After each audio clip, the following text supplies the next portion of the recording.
Praise lord. ఈరోజు దేవుని వాగ్దానము హెబ్రీ పత్రిక 2వ అధ్యాయము 17-18 వచనాలు చదువుకుందాం. చూడండి, 16 నుంచి కూడా.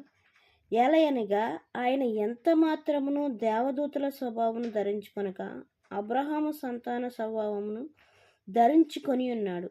కావున ప్రజల పాపములకు పరిహారము కలుగుటకై దేవుని సంబంధమైన కార్యములలో కనికరమును నమ్మకము గల ప్రధాన యాజకుడగు నిమిత్తము అన్ని విషయములలో ఆయన తన సహోదరులలో వంటివాడిగా కావలసి వచ్చెను. తాను శోధింపబడి శ్రమ పొందెను గనుక శోధింపబడు వారికి సహాయము చేయగలవాడై ఉన్నాడు.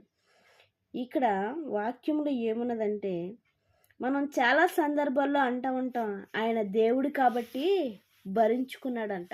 ఏంటండి? శ్రమలు.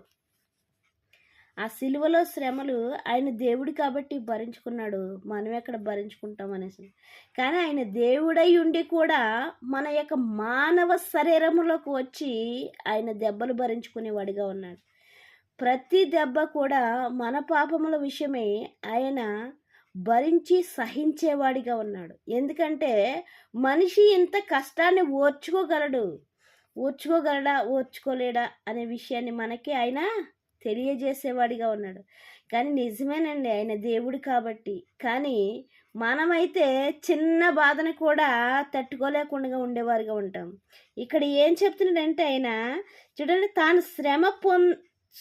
తాను శోధింపబడి శ్రమ పొందెను గనుక శోధింపబడి వారికి సహాయము చేయగలవాడై ఉన్నాడు.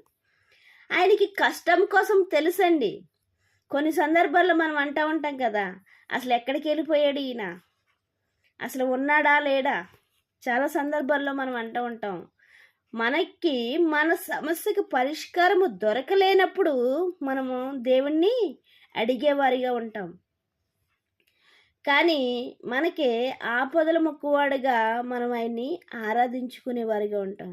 ఆయనైతే ఎప్పుడైతే ఆయన శ్రమ పొంది ఆ కష్టం విలువ ఆయన తెలుసుకున్నాడో అప్పుడేమో ఎలాగున్నాడంట, ఆయన సిద్ధముగా ఉన్నాడంటండి. ఏం చేయడానికి? ఎవరైతే శ్రమ పొందుతున్నారో వాళ్ళకి సహాయము చేయడానికి ఆయన సిద్ధముగా ఉన్నాడు. చూడండి, తను శోధింపబడి శ్రమ పొందెను గనుక శోధింపబడు వారికి సహాయము చేయగలవాడై ఉన్నాడు. ఏం చేయడానికండి? సహాయం చేయడానికి ఆయన సిద్ధంగానే ఉంటున్నాడు. కానీ ఆ సహాయాన్ని అడగడానికి మనము అడగకుండా ఉండేవారిగా ఉంటున్నాం. ఏంటంటే జీవితం గడిచిపోతుంది కదా, జీవితం నడిచిపోతుంది కదా, అన్ని దేవుడే చూసుకుంటాడులే. కానీ మనం అడగకుండా ఉండడం వల్ల ఆయన మనకి జవాబు ఎట్లా ఇస్తాడండి? మనం అడగకుండా ఉండడం వల్ల ఆయన జవాబు ఎలాగేస్తాడు? ఆయన ప్రధాన యాజకుడిగా ఉండి నీ నిమిత్తము నా నిమిత్తము మనతో పాటు సహోదరులుగా ఉండి మన యొక్క పాపముల విషయమై ఆయన కష్టాన్ని అనుభవించేవాడిగా ఉన్నాడు. పై వచనంలో అయితే ఏమంటాడంటే, ఆ పిల్లలు రక్తమాంసములు గలవారయ్యుందున వాళ్ళ కోసము నేను కూడా రక్తమాంసములు గలవాడనై సిలువలో వేలాడానని చెప్తాడు ఆయన. అంటే ఆయన మనలాంటి శరీరంలోకి వచ్చే ఆయన కష్టాన్ని అనుభవించేవాడిగా ఉన్నాడు. కొన్ని సందర్భాల్లో ఏమంటాడంటే, కొరింథీ పత్రికలో నేను వాళ్ళు ఓర్చుకోగలిగినంత శ్రమనే పెడతానంటాడు. ఇంకా మరలా ఏమంటాడంటే, దాంట్లో తప్పించుకునే మార్గాన్ని కూడా చూపిస్తానంటాడు. కానీ మనం మార్గము చూడము. ఏం చేస్తామంటే మనుషులను చూసేవారిగా ఉంటాం కదండి. మనుషులను చూసేవారిగా ఉంటాం, మార్గాన్ని చూడము. ఆయన ఏమంటున్నాడు? నేనే మార్గం, నేనే సత్యం, నేనే జీవం అంటున్నాడు. ఆ మార్గాన్ని చూడకుండా ఆ మనుషులను చూసేవారిగా ఉంటాం.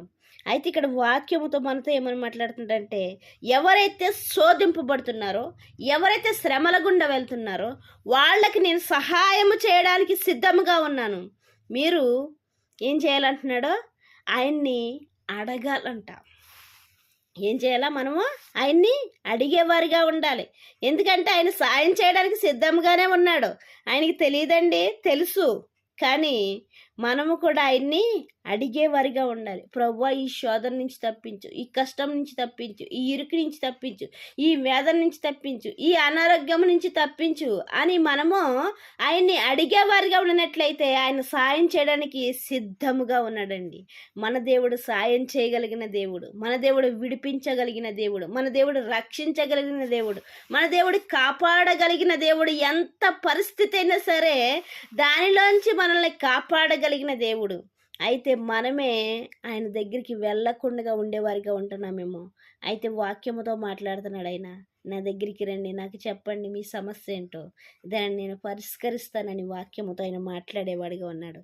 ఎందుకంటే ఆయన ఆల్రెడీ కష్టాన్ని అనుభవించిన వాడిగా ఉన్నాడు. ఆ కష్టం విలువేంటో తెలుసు కాబట్టి నా బిడ్డలు బాధపడకూడదని ఆయన ఆ కష్టం నుంచి విడిపించడానికి ఆయన సిద్ధపాటు కలిగి ఉన్నాడండి. మనము కూడా ఆ కష్టం నుంచి విడిపించబడడానికి ఆయన దగ్గరికి వెళ్ళి ఆయన సహాయాన్ని పొందేవారిగా ఉందాం. దేవుడిచ్చిన పరిశుద్ధ వాక్యం దీవించిన గాక. వాక్య పరిచర్యలో మీ సహోదరి. ఆమేన్.